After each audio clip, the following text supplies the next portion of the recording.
Women over 60. What men consider great sex. 4 secrets. Relationship advice for women. Sex therapists who work specifically with couples over 60 have discovered something that contradicts almost everything we've been taught about what men want in bed. At this age, great sex for men has far less to do with physical performance or specific acts, and everything to do with emotional connection, authentic presence, and feeling genuinely desired. The athletic, performance-focused sexuality of younger years gives way to something deeper, more intimate, more about quality of connection than quantity of orgasms. This is liberating news for women who've worried that aging bodies or decreased flexibility would make them less sexually appealing or capable. Men in their 60s and 70s consistently report that the best sexual experiences of their lives happened after 60, not despite aging, but because of the emotional maturity, confidence, and authentic presence that comes with it. What they consider great sex at this stage has evolved into something richer and more fulfilling than what satisfied them in their 30s or 40s. But most women don't know this. We're still operating from outdated scripts about male sexuality, believing men want primarily physical stimulation, variety, performance, youth. We're anxious about bodies that don't look like they did decades ago, uncertain about whether we can still be sexually compelling. Meanwhile, the men we're with are hoping for something completely different.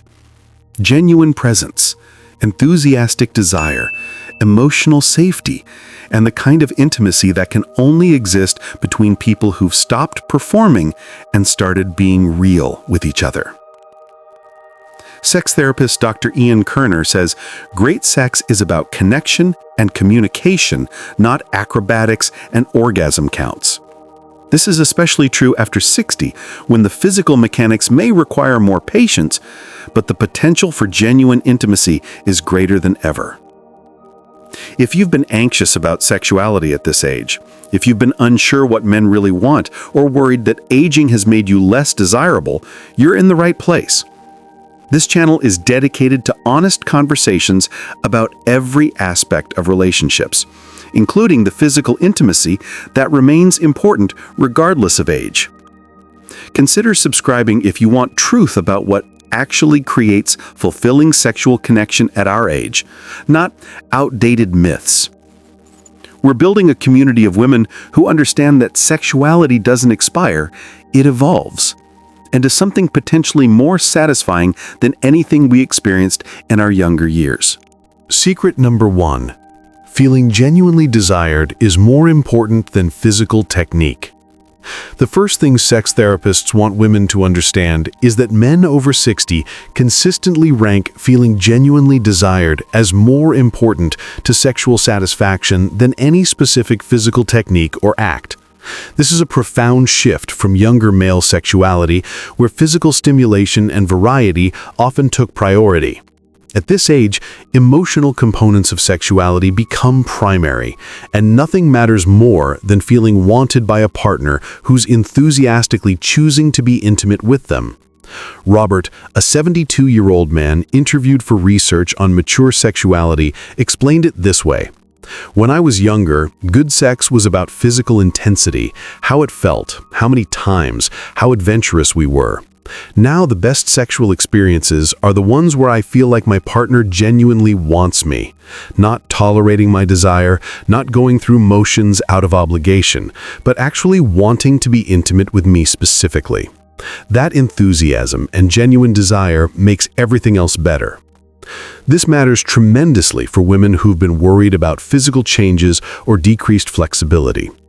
What men at this age want isn't a body that looks 25 or a partner who can do acrobatic positions.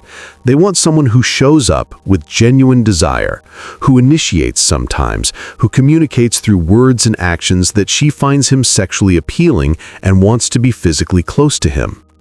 Margaret learned this with Thomas after decades into marriage where sex had become obligatory.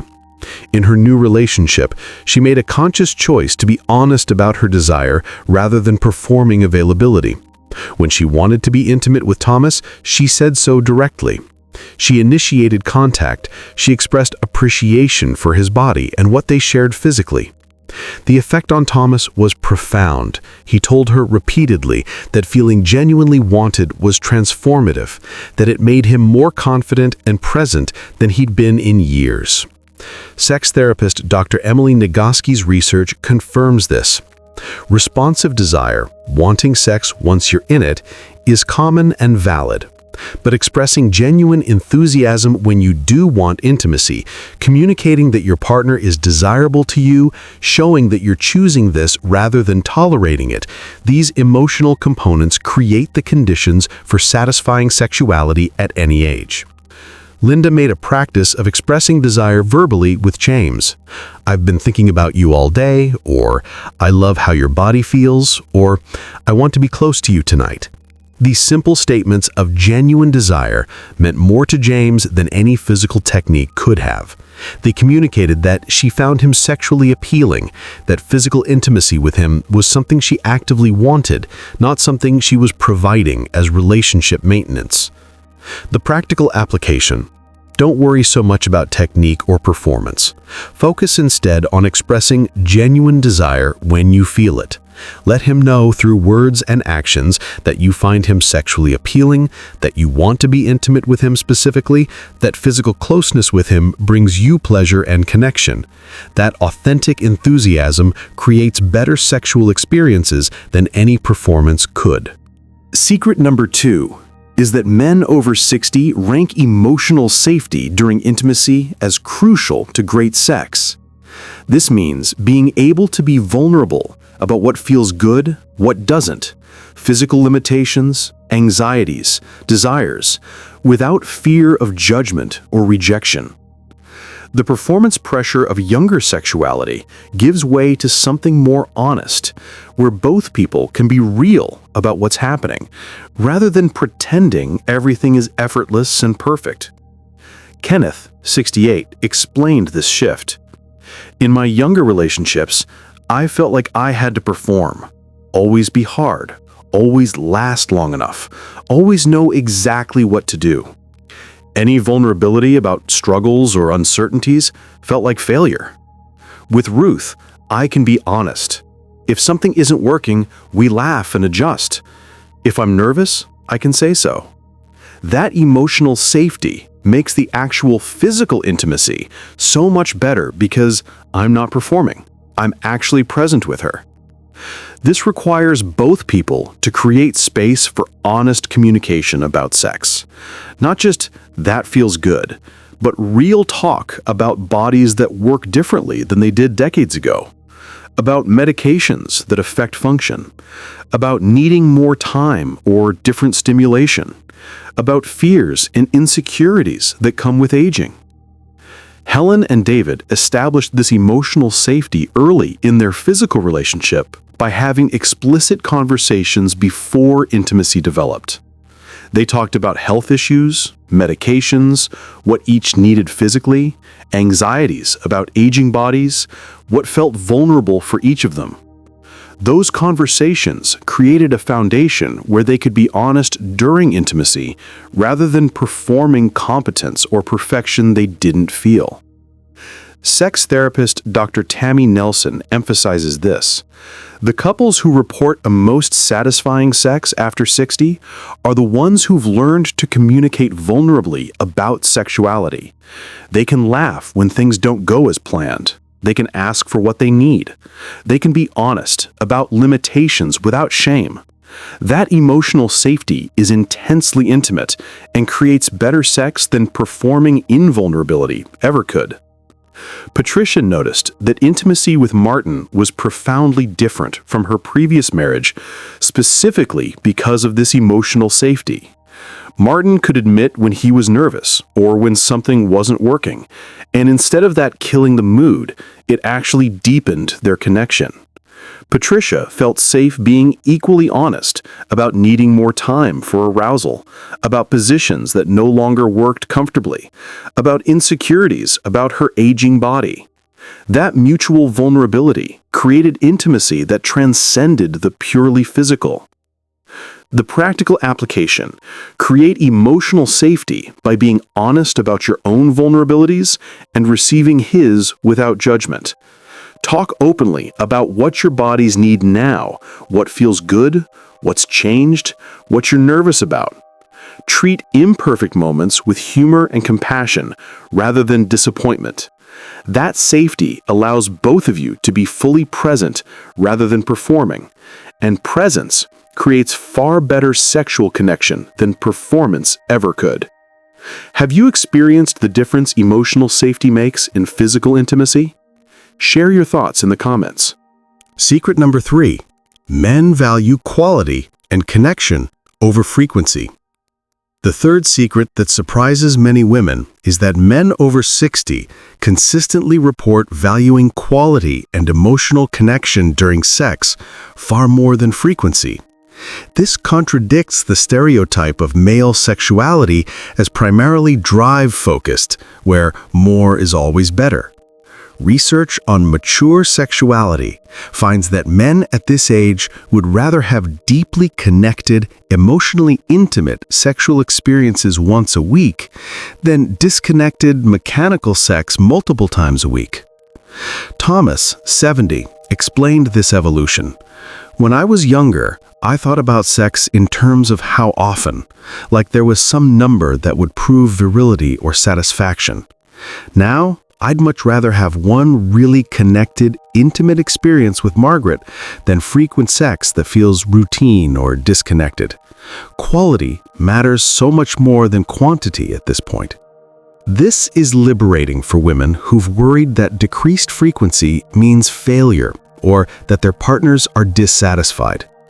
What men at this age actually want is sexual connection that feels meaningful, where both people are fully present, where emotional intimacy accompanies physical pleasure, where the experience creates closeness rather than just releasing tension. Susan noticed that Robert never pressured her about frequency. When they were intimate, he was fully present and emotionally engaged, but he didn't seem anxious or disappointed when weeks passed between sexual encounters if life was busy or bodies weren't cooperating. When she asked him about this, he explained that he'd rather have sex that felt truly connective and meaningful than frequent encounters that felt obligatory or disconnected. Sex researcher Dr. Peggy Kleinplotz's studies on optimal sexuality found that the best sexual experiences share common elements regardless of age: being fully present, deep connection with partner, authenticity, vulnerability, exploration. Frequency wasn't among the characteristics of great sex. Quality of presence and connection were. Linda had spent her previous marriage anxious about frequency. Her ex-husband had made her feel like anything less than twice a week meant something was wrong with her or the relationship. With James, frequency varied naturally based on energy, health, circumstances, and neither of them treated this as a problem. When they were intimate, it was fully present and deeply connected. That quality made occasional intimacy more satisfying than frequent but disconnected sex had ever been. The practical application: stop worrying about frequency as a measure of sexual success. Focus instead on being fully present when you are intimate, emotionally engaged, communicative, vulnerable, connected. Create experiences where both of you are genuinely there, rather than going through the motions. Men at this age value that quality of connection far more than any specific frequency. Secret number 4 is perhaps the most important. Men over 60 report that physical intimacy beyond intercourse, touching, kissing, caressing, being naked together, non-genital physical affection, is often as satisfying or more satisfying than intercourse itself. This contradicts decades of messaging that real sex equals penetration and that everything else is just foreplay or consolation when real sex isn't possible. Richard, 69, described this evolution. "I've realized that some of the most intimate, satisfying physical experiences with Carol have nothing to do with intercourse.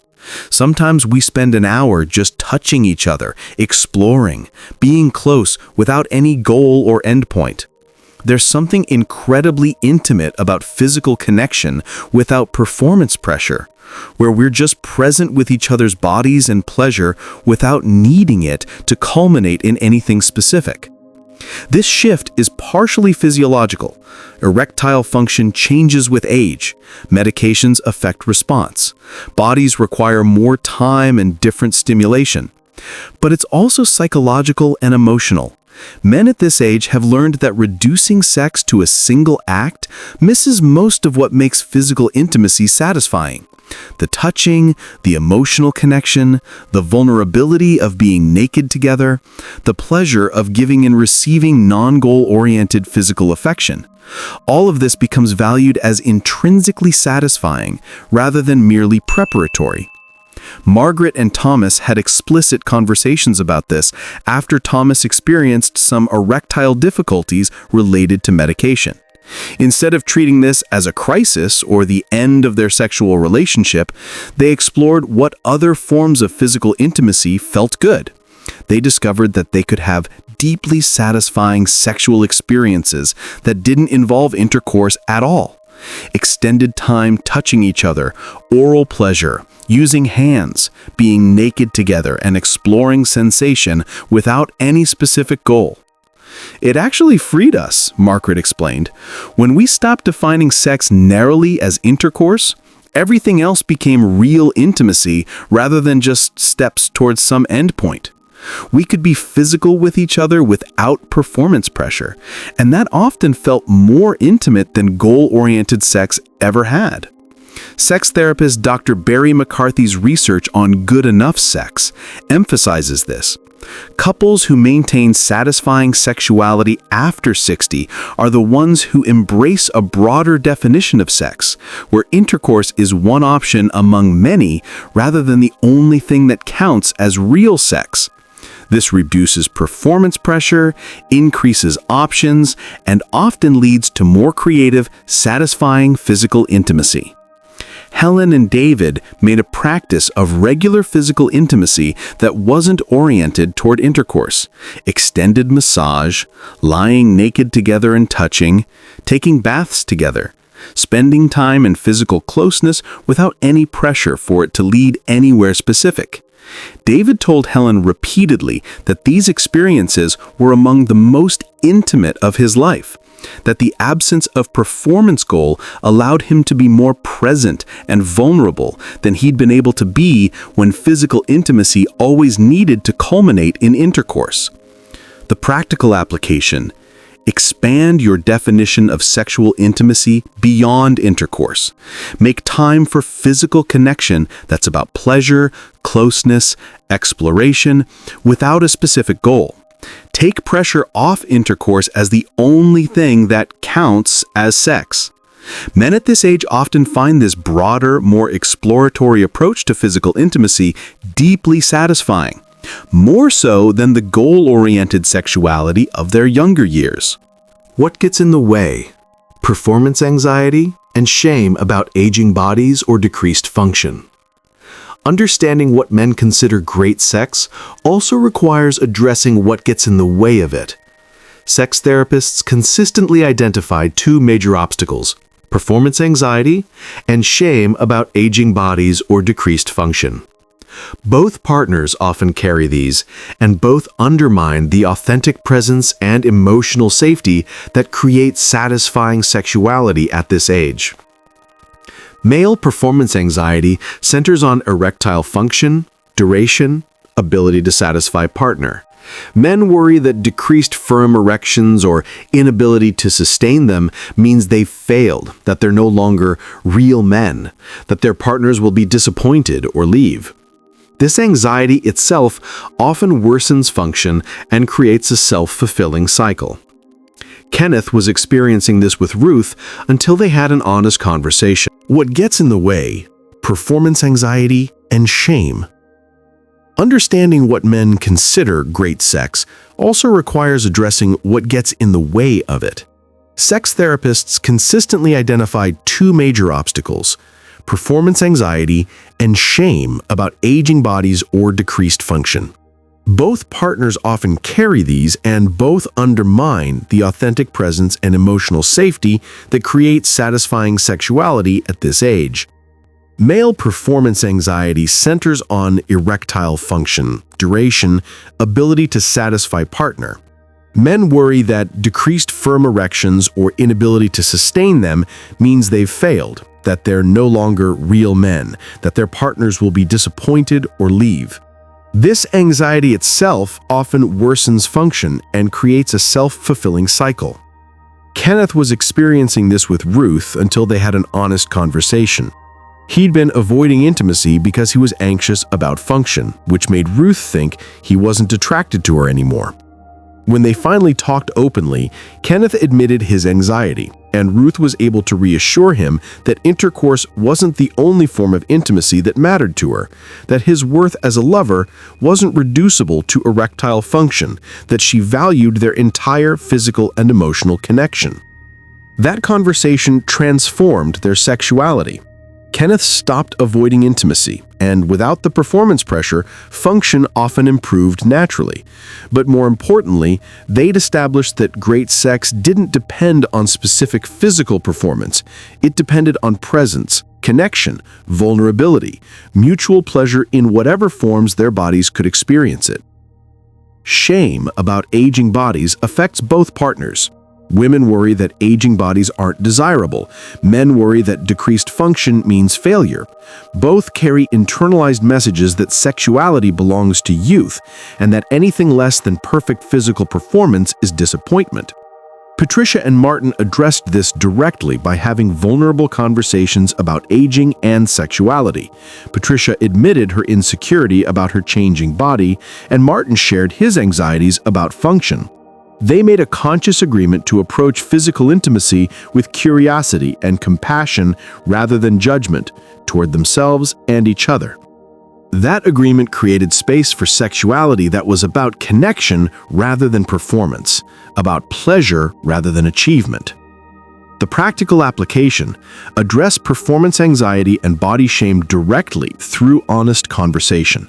Reassure each other that worth as lovers isn't determined by physical perfection or function. Create explicit agreement that sex is about connection, pleasure, presence, not performance metrics or meeting some imagined standard. That emotional work clears space for the authentic, vulnerable sexuality that men at this age actually consider great. Creating the conditions for great sex at this age. So what actually creates great sex, according to men over 60? It's the combination of all four secrets working together. Genuine desire expressed authentically. Let him know through words and actions that you want him, find him desirable. Choose to be intimate with him enthusiastically rather than obligatorily. Emotional safety for vulnerability. Create space where both of you can be honest about what you need, what's not working, insecurities, desires, without judgment or pressure to perform in vulnerability. Focus on quality and connection over frequency.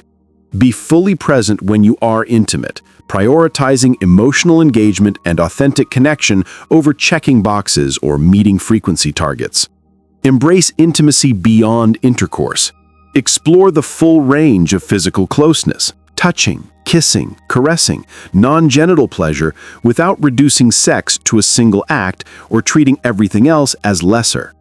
Ruth and Kenneth built their sexual relationship on these principles, and both report it's the most satisfying physical intimacy of their lives, not despite aging, but because of the emotional maturity and authentic presence they've learned through decades of living. "We're not performing for each other," Ruth explained. "We're just present, honestly, vulnerably, curiously present with each other's bodies and pleasure and connection. That presence creates intimacy I never experienced when I was younger and more worried about doing everything right." What men over 60 consider great sex has evolved far beyond the performance-focused, frequency-oriented sexuality of younger years. At this age, men value genuine desire, emotional safety, quality over quantity, and physical intimacy that extends beyond intercourse. They want partners who show up with authentic enthusiasm, who can be vulnerable about needs and limitations, who prioritize connection over performance, who understand that sexuality is about far more than a single physical act. This is liberating news for women who've been anxious about aging bodies or uncertain about their continued sexual appeal. What men at this age actually want isn't physical perfection or athletic ability. It's presence, authenticity, genuine desire, and emotional intimacy. These are things that often improve with age rather than diminish, things you're likely more capable of offering now than you were in your 20s or 30s. If you've been worried about sexuality at this stage of life, let this be your permission to stop performing and start being present. Express genuine desire when you feel it. Create emotional safety for honest communication. Focus on quality of connection rather than frequency metrics. Explore physical intimacy beyond narrow definitions of real sex. These are the elements that create great sexual experiences according to the men you're actually with at this age. If this conversation gave you new perspective on sexuality after 60, I'd be grateful if you'd subscribe and join our community of women who are reclaiming every aspect of full, vibrant lives, including physical intimacy. We're having honest conversations here about topics others avoid. Until next time, remember that sexuality evolves with age, and what it evolves into can be richer and more satisfying than anything you experienced in your younger years. Show up authentically, communicate honestly, and let connection guide you.